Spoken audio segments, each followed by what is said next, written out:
We all have to eat, but have you ever wondered about the process of making food at a fast food restaurant? Today, I'm going to be talking about Jersey Mike's and how we make our high quality sandwiches. My qualifications for this are that I am a shift lead. I have worked at Jersey Mike's for almost 3 years.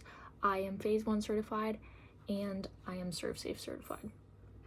So to begin our Jersey Mike's experience, I will start at the order station with me, the slicer, and you, the customer. So, to embark on our Jersey Mike's journey, I will tell you about our hot and our cold subs. At Jersey Mike's, we offer a variety of cold cuts, and these are the sandwiches you see sliced right in front of you. So, as a slicer, it is my job to memorize the menu and slice the sandwiches that you, the customer, ask for. From here, I will pass the sandwich down the line. As we pass the sandwich down the line, the person at topping will top the sandwich as you, the customer, please. This could be a slow or a fast process depending on how fast the customer orders, how fast the topper is, and the amount of toppings that are asked to go on the sandwich. From here, we will pass it down to wrapping, and then we will pass it down to the register to be rung out. Additionally, we offer hot subs, but these are made in the back. We offer steak and chicken sandwiches, but for these orders, the person at the meat case will ask if you want everything that comes on the sandwich and if you want to modify it at all. You will tell them whatever you want to add or take off, but since we make it in the back, we have to know then. The ticket is then given to the back, and the person on grill will make the sandwich as it is written on the ticket. And now that you know a little bit more about our sandwiches, I can go into a little bit more detail about the processes we go through to make them.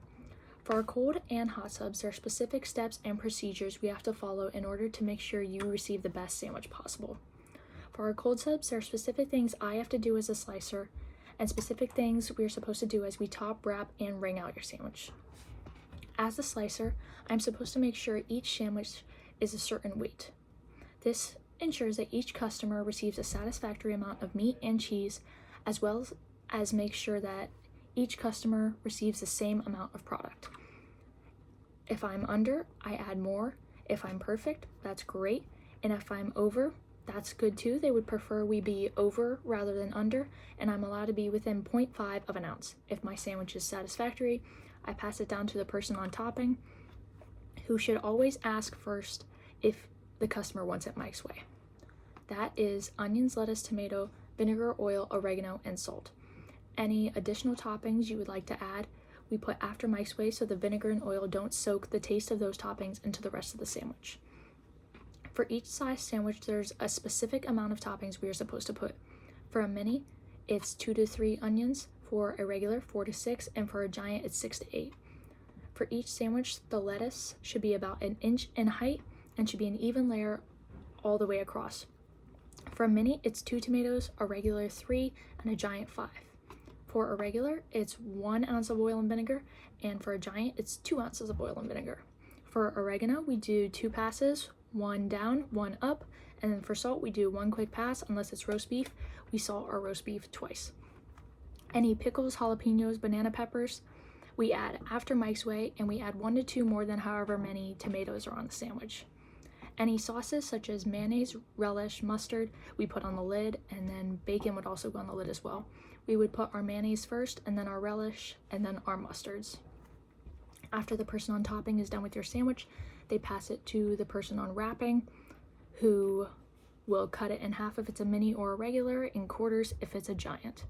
For a mini, it should be 2 to 3 logos, a regular 4 to 5, and for a giant 5 to 6. They will then place it in the center so that each corner of the sandwich is facing the corners of the paper.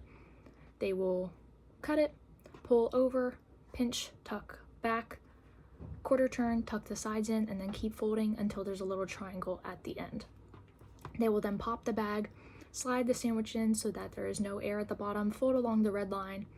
If it's a giant, they just fold along the line. If it's a regular or a mini, they twist and fold under. And we should always label our sandwiches. Then the person who is on register will ask, "Are you eating here? Any chips or drinks? Do you have a phone number with us?" The person at register should always wait until you have topped all of your sandwiches to ring you out. For our hot subs, there's a specific order for everything as well. To set everything up, we should follow certain steps. First, we get our bread.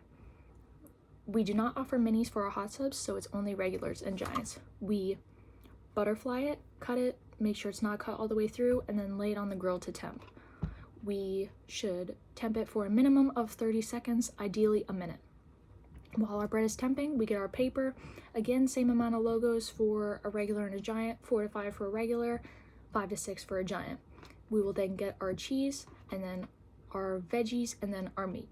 So bread, paper, cheese, veggies, meat. There's also a specific order we are supposed to follow chopping wise. While making our sandwiches, we are supposed to chop them 16 times. 8 without veggies and then 8 with. So we'll chop it 4 times, turn it 4 more, put our veggies on top, 4 more, and then turn it 4 more, and mix it all together to make sure everything is even throughout. And it should be about ready to cheese. So you'll put your cheese on top while the sandwich is cheesing. We take our bread off, we put any sauces, tomatoes, pickles on the lid, and then take our sandwich off. We take it off when the cheese has melted a little bit on the sides because it will melt more in the bag. And then anything else is added afterwards, like lettuce, oregano, oil, vinegar, salt, pepper, anything like that. And then we put it on the paper. We do not cut our regulars in half, we cut our giants in half, and we wrap these sandwiches a little bit looser so the cheese does not stick to the paper. And then we put it in the bag, we label it, we take it out to the customer, and we call their name.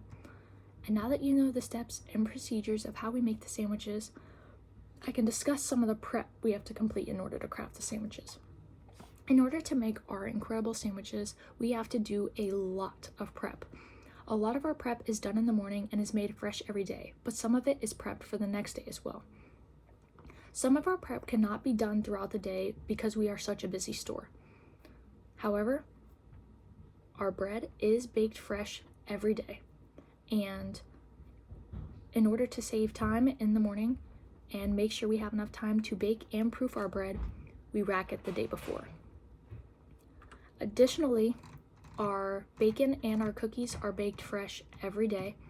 We cook our bacon in the morning and we tinfoil it and put it in a warmer so that we have enough to last the entire day and it stays warm and fresh. Our cookies we bake fresh every day, but in order to save time, we rack them the day before. We have to make sure we have enough prep to last through lunch and dinner rushes. However, we slice our produce fresh every day. We slice our lettuce, our onions, our tomatoes, our green peppers, and our celery. We slice that all in the morning. However, it is not an uncommon occurrence for us to run through all of this prep and have to make more bread, bake more cookies, bake more bacon, or slice more lettuce. Especially on busy days, we go through a lot of toppings. It's not uncommon for us to go through multiple containers of mayonnaise, banana peppers, jalapenos, and mushrooms. Additionally, we go through a lot of meat and cheese slicing our sandwiches, so we have to prep provolone, Swiss, American, pepperoni, salami, capicola, Byzantine, ham, turkey, roast beef, and although we do not slice it, tuna has to be prepped as well. After learning about the behind the scenes at Jersey Mike's, I would like to wrap it up. To summarize, in this speech I have shared with you and walked you through how we make some of your favorite sandwiches.